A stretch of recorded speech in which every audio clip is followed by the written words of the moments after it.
then be able to separate the two and remove some and say, okay, well, that would mean that at the source it's paid to this fund and not paid to the consolidated fund? Or how would that work?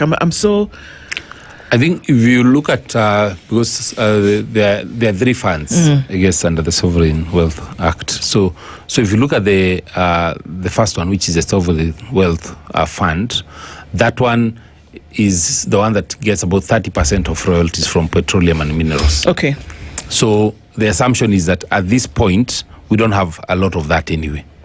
So it will be up to them to try to build up a lot more revenues or inflows into the fund that does not exist today. The infrastructure fund is supposed to bring in revenues from sale of government assets. Now, like under the privatizations, and you've seen, and I think it came in because of the list and schedule of companies, government entities to be privatized.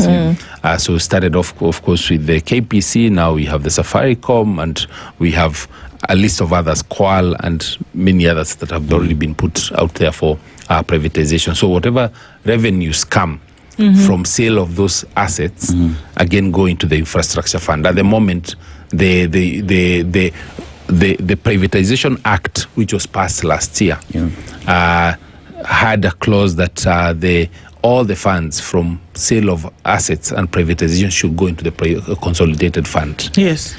And then right after that was passed, then the infrastructure fund came. And so the infrastructure fund then reversed what was proposed under the Privatization Act. Then the last fund, I guess, is the Stabilization Fund, which had been put there more for a rainy day, which the sources of funds for that, again, aren't clear. But I imagine are probably not flows that are currently going going into the consolidated fund. Now, the issue of debt, as you said, currently our debt is about 13 trillion. And that is why we are paying 1 trillion per year. Just out of our collections, 1 trillion goes into funding debt. 740 billion is what goes into development spend. So actually, you're spending a lot more on paying debt than on development. And unless government comes up with a proper plan on fiscal consolidation and fiscal discipline, then we will keep increasing our debt, and keep increasing our repayment, keep squeezing the development amounts, and at the same time, when we're increasing the debt, remember that now we are borrowing locally. Like now this year, 965 billion is going to be borrowed locally.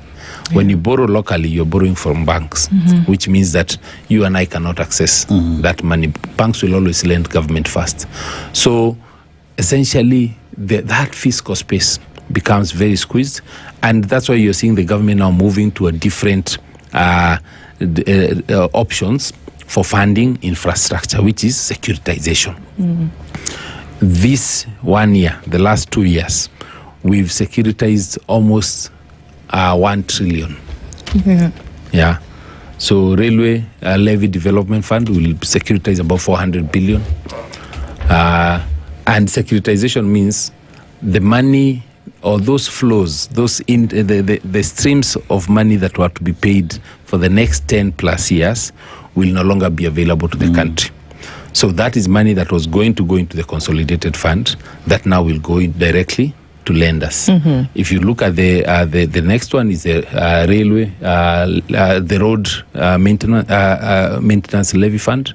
That one is 290 billion. You look at the next is the sports, the one for Talanta. That's 45 billion. The housing levy, that's 100 billion. So essentially it's about 1 trillion. So the government is now looking at different ways of raising funds. But the problem is, what happens 5 years from today? All the sports fund is gone for the next 10 years. What go to the roads? the maintenance. We are building more roads, but the money is no longer available for maintenance. So what happens to the roads? They're not maintained. Yeah. So that's a danger. And that's what I was saying. We can't operate as though Kenya will not be existing in 10 years. Yeah, there's some things you just say. Even your children can ask you for a bike, whatever, 10 things, and then you tell them, by the way, I'll only afford one. Right. Yeah, it's good to have all 10, but I'll only afford one, and then we look at next year if I can also get the next one. I think that's why now there has to be fiscal discipline or spending and living within our means, which we are not.